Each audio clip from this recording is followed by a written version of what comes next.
পশ্চিমবাংলার মুখ্যমন্ত্রী মমতা বন্দ্যোপাধ্যায়ের হাতকে মজবুত করার জন্য, অভিষেক বন্দ্যোপাধ্যায়ের হাতকে মজবুত করার জন্য আজকের আমি কাসেম সিদ্দিকী এই পার্টিতে আমি এসেছি। বিজেপি মুক্ত যদি করতে হয়, আপনাদের সবাইকে পশ্চিমবাংলার মুখ্যমন্ত্রী মমতা বন্দ্যোপাধ্যায়ের পাশে থাকার দরকার আছে, এটা আমি মনে করি। পশ্চিমবাংলার মাননীয় মুখ্যমন্ত্রী মমতা বন্দ্যোপাধ্যায়, অভিষেক ব্যানার্জি বাবু যেভাবে হিন্দু মুসলমান দলিত আদিবাসী সবাইকে এক জায়গায় দাঁড়িয়ে শান্তির বার্তা দিয়ে আসছেন, সব ধর্মের মানুষকে এক জায়গায় রেখে পশ্চিমবাংলার জমিনটাকে সাজাচ্ছে।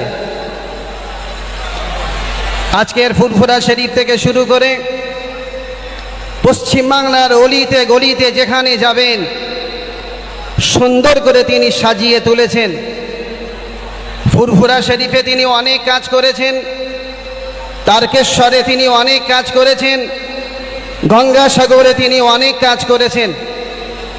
আজকের বিজেপি নামক একটা দল, যে দল তামাম ভারতবর্ষের জমিনে শুধু অশান্তি অশান্তি অশান্তি লাগিয়ে রেখেছে, আজকের এই পশ্চিমবাংলার কিছু সংখ্যক মানুষ তারা উঠে পড়ে লেগেছে সেই অশান্তিটা আজকের এই পশ্চিমবাংলার মাটিতে করতে হবে। তবে বাবু, এই পশ্চিমবাংলার জমিনে এটা চলবে না।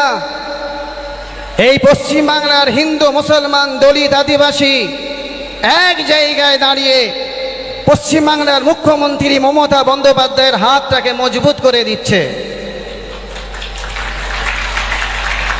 বিশেষ করে যারা আজকের এই জমিনে এই মাটিতে দাঁড়িয়ে বড় বড় কথা বলে গেছেন, তেনাদেরকে উদ্দেশ্য করে আমি বলছি, আপনারা এই পার্টিতে থেকে নিজের ঘরগুলোকে আপনারা গুছিয়েছেন। আজকে বাঁচার জন্য আপনারা অনেক কথা বলতে শুরু করেছেন, তবে এই পশ্চিমবাংলার মাটিতে আপনাদের জায়গা নয়, আপনারা জায়গা করতে পারবেন না। তার কারণ এই পশ্চিমবাংলার মানুষ উন্নয়নকে সমর্থন করেছে, উন্নয়নের পাশে দাঁড়িয়েছে। এটা মনে রাখবেন, আমি কাসেম সিদ্দিকী এমন একটা বংশ থেকে এসেছি, তিনি ফুরফুরার পীর আবু বকর সিদ্দিক, তিনি ছিলেন স্বাধীনতা সংগ্রামী। আমি লক্ষ্য করলাম এই পশ্চিমবাংলার মাটিতে, পশ্চিমবাংলার মাটিটাকে মজবুত করতে গেলে, হিন্দু মুসলমান দলিত আদিবাসীকে এক জায়গায় দাঁড় করাতে গেলে পশ্চিমবাংলার মুখ্যমন্ত্রীর হাতটাকে মজবুত করব। তাই আমাকে পশ্চিমবাংলার মুখ্যমন্ত্রী একটা জায়গা আমাকে দিয়েছেন। বিশেষ করে আপনাদেরকে আরেকটা কথা বলে দিয়ে যাই, যিনারা আজকের এই মাটিতে এসে সন্দেশখালিটাকে বেইজ্জতি করছে, তামাম ভারতের জমিনে সন্দেশখালিটাকে তুলে ধরছে, আমার বিশ্বাস এই সন্দেশখালির মাটি, সন্দেশখালির মানুষ আগামী 26-এ তাদেরকে উপযুক্ত জবাব দিয়ে দেবে।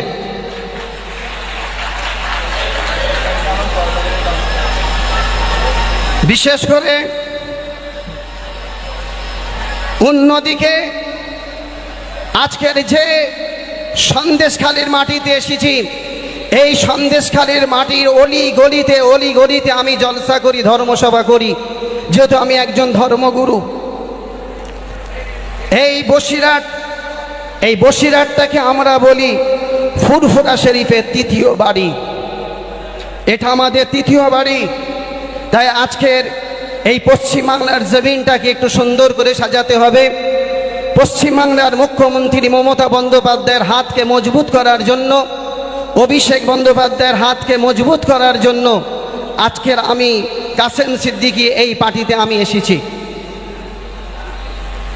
বিজেপি মুক্ত যদি করতে হয়, আপনাদের সবাইকে পশ্চিমবাংলার মুখ্যমন্ত্রী মমতা বন্দ্যোপাধ্যায়ের পাশে থাকার দরকার আছে, এটা আমি মনে করি। আমার কথা কি আপনারা একমত? একটু হাত তুলে দেখান একমত। আগামী 26-এ পশ্চিমবাংলার মুখ্যমন্ত্রী মমতা বন্দ্যোপাধ্যায়ের হাতটাকে মজবুত করবেন? হাত তুলে বলেন মজবুত করবেন। এই বলে আমি আমার বক্তব্য শেষ করছি।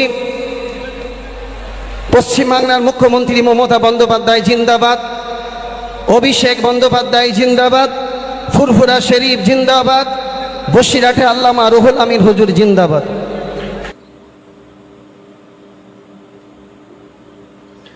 দর্শক, ইনি হলেন ফুরফুরা শরীফের পীরজাদা কাসেম সিদ্দিকী। আজকের বসিরহাটে সন্দেশখালীতে তৃণমূল কংগ্রেসের প্রথম সভা, মানে কাসেমকে নিয়ে প্রথম সভা, মানে তুরুপের তাস হিসাবে কাসেমকে শাসক ব্যবহার করছে। আর কাসেম সিদ্দিকী আজকের প্রধান সভাতে গিয়ে, মানে প্রথম সভাতে প্রধান অতিথির মর্যাদা পেয়েছে কাসেম সিদ্দিকী।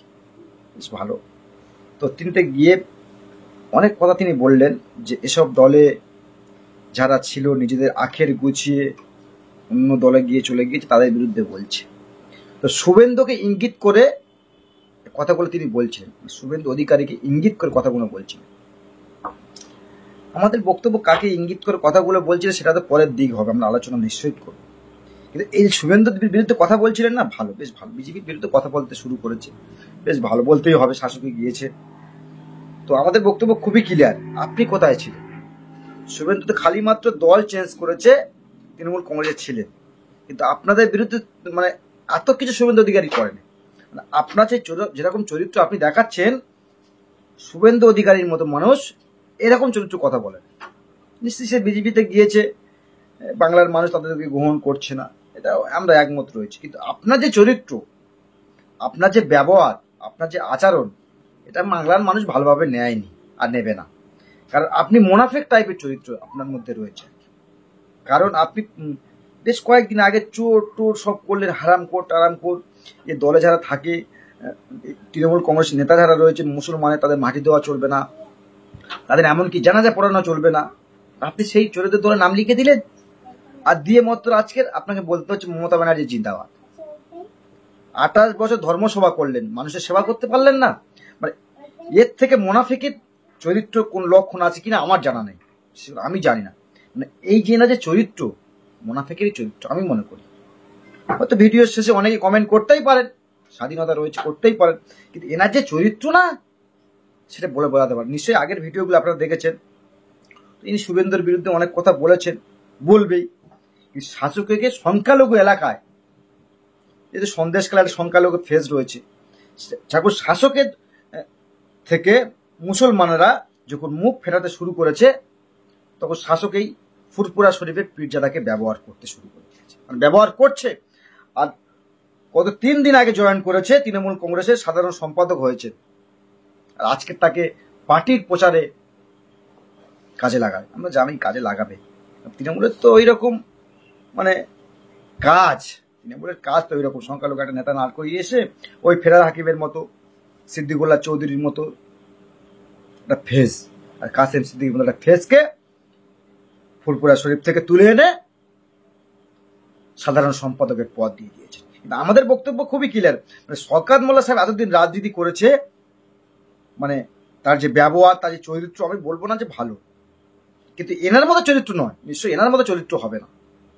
এনার মতো চরিত্র শওকত মোল্লা সাহেবের মানে কুখ্যাত দুষ্কৃতী, মানে তাকে মানবাধিকার কমিশনার তাকে বলেছেন, কিন্তু এই ব্যক্তির মতো চরিত্র তেনার নয়। তিনি কমসে কম তো দিদিকে চোর বলেনি, কমসে কম বলেনি যে হারামখোরদের দল, এটা তো স্বীকার করতেই হবে। শওকত মোল্লার মতো মানুষ বলেনি, শুভেন্দু অধিকারীর মতো মানুষ বলেনি, আপনি বলেছেন। আপনি বলেছেন বলে আপনাকে দলের সাধারণ সম্পাদকের পদ দেওয়া হয়েছে। আপনি মনে করছেন বাংলার মানুষ খুব ভালো বলছে, বাবা দিচ্ছে। 28 বছর ধর্মসভা করলেন, সব বৃথা না? 28 বছর ধর্মসভাতে সাধারণ পদ পাওয়া, সম্পাদক হওয়াতে সব বৃথা। মানে বক্তব্য সব দিচ্ছিলেন যে 28 বছর ধর্মসভা করেছি, মনে হয়েছে যে তৃণমূল কংগ্রেসে না গেলে উন্নয়নটা করতে পারবে। হতেই পারে, বলতেই পারে, স্বাধীনতা রয়েছে, কিন্তু আপনার মধ্যে চরিত্রহীন বাংলাতে আর মানে দুটো নেই, দুটো পিস নেই। তো ইনিও রাজনীতি করছে এনার মতো করে, আর ফুরফুরা শরীফের আর এক পীরজাদা নওশাদ সিদ্দিকী, আব্বাস সিদ্দিকীর ছোট ভাই, সে রাজনীতি করছে। কিন্তু এই দুজনের মধ্যে না পার্থক্য রয়েছে। সেও তৃণমূল কংগ্রেস চোর বলে, ইনিও বলেছিল, কিন্তু আজকের ইনি বিক্রি হয়ে গেছে, বিকিয়ে ফেলে সিট ডাঁড়া শাসকের কাছে বিকিয়ে ফেলেছে, আর শাসককে তুরুপের তাস হিসেবে ব্যবহার করছে।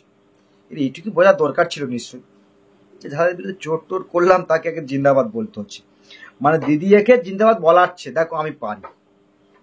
অন্য সম্প্রদায়ের মানুষ কিভাবে নেবে জানি না, তবে মুসলিম সম্প্রদায়ের মানুষ না এনাকে ঠিকঠাক ভাবে নিচ্ছে না, গ্রহণ করছে না। কারণ ইনি কোন চরিত্রের মানুষ মুসলিম সম্প্রদায়ের মানুষ কমসে কম জেনে গিয়েছে, যে এনার চরিত্রটা কি আর কি, নিশ্চয়ই জেনে গিয়েছে। দর্শক আরো কত ব্যবহার করবে তৃণমূল কংগ্রেস একে, মানে এনাকে আমার জানা নেই, তবে ওই তুরুপের তাস দেখেন না, খেলা হয়ে গেলে ছুঁড়ে ফেলে দেয়, নষ্ট হয়ে যায়। তো একে এরকম তৃণমূল যখন ব্যবহার করা শেষ করবে, ওই ছুঁড়ে ফেলে দেবে, ওই ছুঁড়ে নর্দমাতে ফেলে দেবে। এটা কোনো কাজে লাগবে না শাসকের, এখন ব্যবহার করছে। কারণ ফুরফুরা শরীফে একটা ফেজ আছে, ভালো ফেজ, নওশাদ সিদ্দিকী, তার ডাকে ডাকে মানুষ আসছে, একে দিয়ে সরাবার চেষ্টা করা হচ্ছে। দর্শক জানি না কিভাবে মানে শাসক একে নিয়েছে দলে। তবে আমাদের বক্তব্য এটাই, যে ঠিক আছে তিনি গিয়েছেন পীরজাদা, তিনি বলছেন ফুরফুরা শরীফ জিন্দাবাদ, মমতা ব্যানার্জি জিন্দাবাদ, এটা কি ধরনের কথা? আপনি রাজনীতি করতে গিয়েছেন, কেন বলবেন স্বাধীনতা সংগ্রামী ছিল দাদা হুজুর পীর কেবলা? ফুরফুরা শরীফ জিন্দাবাদ, মমতা ব্যানার্জি জিন্দাবাদ, মানে মমতা ব্যানার্জির সঙ্গে ফুরফুরা শরীফের তুলনা করে দিলেন, আর ধর্মটাকে বিক্রি করে ফেলে দিলেন শাসকের কাছে। এটা একটা কথা? এটা একটা কথা? দর্শক বলবেন অবশ্যই কমেন্টে, এটা একটা কথা হলো? ফুরফুরা শরীফ জিন্দাবাদ, মমতা ব্যানার্জি জিন্দাবাদ, এটা একটা কথা হলো? মানে 28 বছর এবাদত বিকিয়ে ফেললেন শাসকের কাছে, বিক্রি করে ফেললেন, সিট ডানাও বিক্রি করে ফেললেন। মানে এরকম চরিত্র কথা আর কি, যে মমতা ব্যানার্জি জিন্দাবাদ, ফুরফুরা শরীফ জিন্দাবাদ, এটা চরিত্র নিশ্চয়ই বুঝতে পারছেন। তো জানি না বাংলার মানুষ একে কিভাবে নেবে, তবে অবশ্যই আমরা ভালোভাবে নেব না। আমরা এনার পিছু ছাড়ছি না, নিশ্চয়ই রাজনীতিতে এসছে, আরো বক্তব্য টক্তব্য দেবে, একে আমরা পিছু ছাড়বো না। এর প্রতিটা ভিডিও আমরা দেখাবো যে কিভাবে মুসলিম সম্প্রদায়ের সঙ্গে মানে দুর্ব্যবহার করেছে আর করছে, ইসলামটাকে বিক্রি করার ধান্দা করছে শাসকের কাছে। মানে এক শ্রেণীর মানুষ যেরকম উঠে পড়ে লেগেছে, ইনিও উঠে পড়ে লেগেছে, যে প্রমাণ করতে হবে মুসলিম ওই 2 টাকার খদ্দের। আমরা বাংলায় অনেকে বলে না যে মুসলমান 2 টাকার খদ্দের, অনেকে বলে, শুনবেন গ্রাম্য এলাকায় অনেকে বয়স্করা রয়েছে বলে। তবে ইনি প্রমাণ করে দিল, এই চরিত্র ইনি প্রমাণ করে দিল, হ্যাঁ মুসলমান 2 টাকাতে বিক্রি হয়ে যেতে পারে। তো একে দিয়ে শাসক প্ল্যান করছে নওশাদ সিদ্দিকীর বিরুদ্ধে লড়ার জন্য, এও প্রস্তুত রয়েছে, মানে ইনিও প্রস্তুত রয়েছে কাসেম, যে তার ভাইয়ের বিরুদ্ধে লড়াই করবে। মানে এই মুসলিম লাগিয়ে দিয়ে দিদি উপর থেকে মজা নেবে, আর ইনি সেটা বুঝতে পারছেন। ইনি 28 বছর ধর্মসেবা করেছেন, মানুষের কোনো কাজে আসতে পারছেন। ছি ছি ছি, লজ্জাও থাকা দরকার। দোকান কাটা থাকলে যেটা হয় আর কি, সেই লজ্জাবোধও এনার নেই, সেই লজ্জাবোধও এনার নেই আর কি, একেবারে বিকিয়ে ফেলেছে। দর্শক জানি না কি বলেন, অবশ্যই কমেন্ট বক্সে কমেন্ট করবেন, আর চোখ রাখবেন আমাদের চ্যানেলে।